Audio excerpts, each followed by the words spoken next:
Alex, I was out in the barn yesterday morning and I found myself staring at a piece of scrap titanium I've had since about 2012.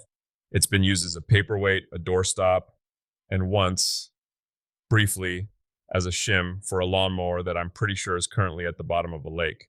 A titanium shim for a lawnmower? Tiger, that's like using a diamond to prop up a wobbly table at a dive bar. It's a bit much, don't you think? Oh, it was absolute overkill. But that stuff is a peculiar beast. It's like trying to carve a block of frozen spite. It doesn't want to cooperate. It just wants to eat your drill bits and get hot enough to melt a hole to the center of the earth. It's the metalworking equivalent of a teenager who won't get out of bed, just pure stubborn resistance. Well, apparently, the industrial world is tired of the attitude. I saw in the TigerDen digest today that they're rolling out these new superfluids specifically for titanium. Basically, it's high-tech Gatorade for CNC machines, so they don't have a meltdown. It's about time. If you don't manage the heat with titanium, your expensive carbide cutters turn into very shiny, very useless crayons in about 30 seconds. But what really gets me is this lights out manufacturing shift. MC Machinery is pushing these new EDMs, electrical discharge machines, that basically work while you're tucked under your duvet, dreaming about cedar shavings. See, that's where you and I differ. You find it romantic, the ghost in the machine making parts while the world sleeps. I find it a little eerie. Like, what happens if the machine decides it's tired of making aerospace bolts and wants to start a podcast of its own? Then we'd finally have some competition. But seriously, think about the ROI on that. For a small shop, being able to hit go at 6 p.m. and walk into a finished pile of parts at 7:00 a.m., that's how you actually get ahead. It's the same vibe as Send Cut Send. Remember back when if you wanted a custom laser cut bracket, you had to beg a local shop to look at your napkin sketch and they'd tell you it'd be 6 weeks? And now you just drag a file into a browser window, and a week later, a box shows up at your door with parts that fit 1/1000th of an inch perfectly. It's almost too easy. It takes the struggle out of the maker struggle. There's plenty of struggle left, believe me. I still managed to hit my thumb with a dead blow mallet this morning. Technology hasn't solved my inability to aim. Speaking of struggle, or lack thereof, it sounds like if you're looking for a career that's basically recession-proof, you should be picking up a pipe wrench or a set of wire strippers. The trade demand right now is insane. It's a gold rush for people who aren't afraid to get their hands dirty. We're seeing this massive retirement gap. The old lions, the master plumbers who can tell you where a leak is just by smelling the air, they're hanging up the tool belts, and there's nobody standing behind them to catch the torch. And it's not just fixing leaky sinks, right? The green tech side of things is where the real money is moving. Exactly. If you're the person who understands the wizardry inside a high-efficiency heat pump, you aren't just a technician. You're a specialist. It's about being the person. You don't want to just be someone who can do the job. You want to be the one the other guys call when they're stumped and standing in a puddle of confusion. A puddle of confusion. That sounds like the first 3 years of my DIY career.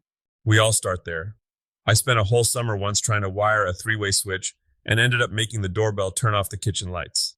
My wife wasn't as impressed by my custom circuitry as I was. Okay, let's pivot to the maker mogul side of the house. We have all these people in our community who are incredible at their craft, but they're terrified of social media. They'd rather TIG weld in a rainstorm than try to figure out a hook for an Instagram reel. It's a different kind of tool set, Alex. I used to think that content creation was just fancy talk for distraction from real work. But in 2026, if you're a solo maker and you aren't using AI to help you carry the load, you're just making your life harder for no reason. Right, like the digest mentioned, using ChatGPT or Claude just to brainstorm hooks. You don't have to be a marketing genius. You just have to give the AI the material and let it play the part of the copywriter. I tried one of those auto-editing tools, CapCut or something similar, the other day. It's spooky. I gave it 40 minutes of me fumbling around with a chisel, and it managed to find the 6 seconds where I actually looked like I knew what I was doing and made me look like a grandmaster. It's a total lie, but it's a very pretty lie. It's not a lie, Tiger. It's curated excellence. But honestly, the SEO part is what people skip. Treating a caption like a tiny blog post. If you're making custom furniture, you have to tell the algorithm who needs to see it. It's like putting the right sandpaper on the block. You wouldn't try to polish a tabletop with 40 grit paving stone. You have to use the right grit for the right finish.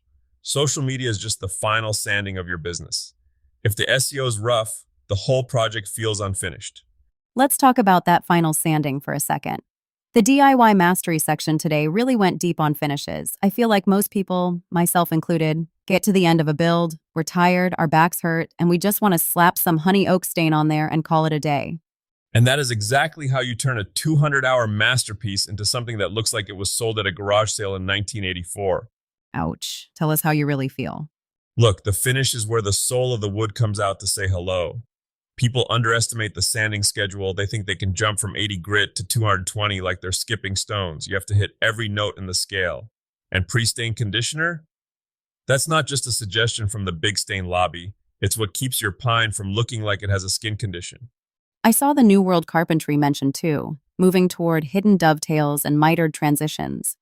It seems like the DIY look is dying, and people want pieces that look like they were commissioned for a gallery.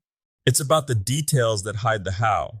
A basic butt joint tells the world, I had a drill in 5 minutes. But a reinforced miter with a decorative spline, that tells the world you cared enough to make it beautiful where nobody was even looking. It's the difference between a house and a home, or a box and an heirloom.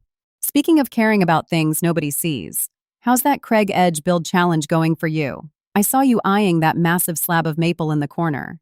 It's a monster. I'm trying to use pocket holes to build a table that could support a literal tank without looking like a piece of construction scaffolding. It's a fun puzzle. It's about using the technology we have, like pocket holes, but applying that high-end philosophy to it. You can use modern shortcuts to get to a classic result, as long as you don't cut corners on the craftsmanship. That feels like the theme for today, doesn't it?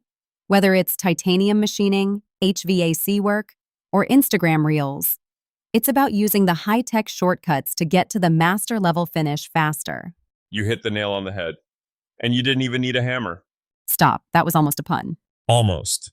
I caught myself. Look, the takeaway for everyone listening today is pretty simple. Don't be afraid of the new. Whether it's an AI tool that writes your captions or a new coolant for your mill, those aren't replacements for your skill. They're just better handles on your tools. And stay gritty. Always stay gritty, but maybe use a little more 220 grit and a little less 40 grit in your daily life. It makes for a much smoother ride.